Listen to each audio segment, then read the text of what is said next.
I was in Kakuma, quite a large refugee camp, established in 1992. And as of now, I still have some people there, even my cousin is still in that refugee camp.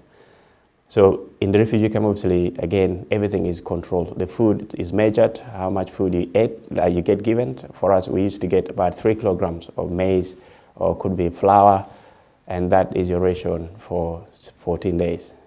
We get a spoon of milk, of salt, in this case, and then maybe 300 milliliters of oil, and that is your ration for 14 days. So what happened then was, for instance, Australia, that was the moment I became to know about Australia, because we used to get a lot of wheat flour. So the wheat bell, the wheat flour that we have here in Australia definitely helps a lot. It actually reached to refugee camps. And of course, I can never thank the Australian government and its people, as a matter of fact, because these programs, the humanitarian programs have helped a lot. People like myself, we never had any dignity. We didn't even know what was the purpose of our existence as human beings. Self-worth was almost none, And the liberty that we dreamed of was completely removed, almost forcefully removed from you. So you were not allowed to think that you are worth something. But Australia gave that back to us. So when I speak, usually as a person, I speak on behalf of these migrants who have been rescued by Australia and other established organizations, governments, like even the United Kingdom rather, as well as the Canadian government, America, as well as New Zealand. So they've definitely, and that's why I usually encourage people to sort of not to whinge so much when it comes to paying taxes, because these taxes actually do actually play a big role in restoring people's life in places that are beyond even Australian borders. So I will always be very, very thankful for that gesture, as a matter of fact. So from there then, for a person to get resettled into Australia, there must be another insecurity in the refugee camp for that resettlement to take place. And how it works is that we actually don't get choose to where you go. So it is your case determine your level of security. And then from there, if you have a functional English, for instance, if you speak a bit of French, for instance, the United Nations think it's a lot better to send you to a country that speak the language, so that you don't have to struggle again, start from the beginning, because being removed from country of origin to another country and you have to start again, all over again from language, it's a challenge. So my case was, I met a gentleman who is actually in Brisbane now. His name is Santino. We used to go to church together, and from there I became like part of the family. So they had insecurity. Then the UN decided that the fact that you're known to this household, there's a chance that the insecurity could also impact on your life. So that was kind of implicated in that, but in a good way. And that's how I made it to Australia.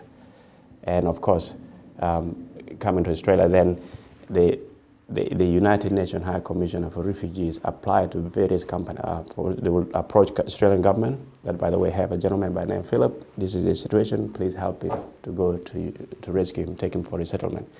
And of course, there will be other people like me who would be also, their name will be presented to countries like Australia to consider them for resettlement. If, for instance, Australian government say, no, we've taken enough people this year, we need maybe for the next quarter. If the case is very urgent, then the government, the UN may approach other countries like in New Zealand and said, we have this situation, it's very urgent, we need help. We need help to get these people out of here. So we took off from Nairobi, and then we landed in Dubai. And then when I was at Dubai, there was a lady, I don't know how, but there was a lady right waiting for me with my name. And from that moment, I begin to see the the humanity aspect of all these things, like the fact that a person could really be here with my name, actually my name right now, like waiting for me. So I begin to question like the intent, but at the end, really, I begin to realize that I think we human beings, I think we actually care for one another, and of course sometimes politics get in and all that, but in general, people have good intentions. So when I came to Australia, for instance, I thought maybe it's possible again, because the only dream I had growing up after all this torture that I went through, I only had two dreams. One dream was to have a roof on my head or a building so that whenever it rains, it does not leak on me, because we've suffered a lot. Every time we sometimes pray that it doesn't rain, because every time it rains, it just, even in the refugee camps, some of the building we're sleeping in always leak. And then one of the dream was to have a telephone. That was it. So it became clear that it was possible, because when I wake up in Australia, I looked up into the ceiling and I could not see any mark of when usually there's a rain, you could see marks. And I said, yeah, it's possible that maybe it's possible to have this a dream come through, because it was almost immoral to think of potential thing that you talk about. Mark Twain talk about the two most important moments in a person's life, that the day you were born and the day you were born is the first one, and when you figure it out why is the second purpose.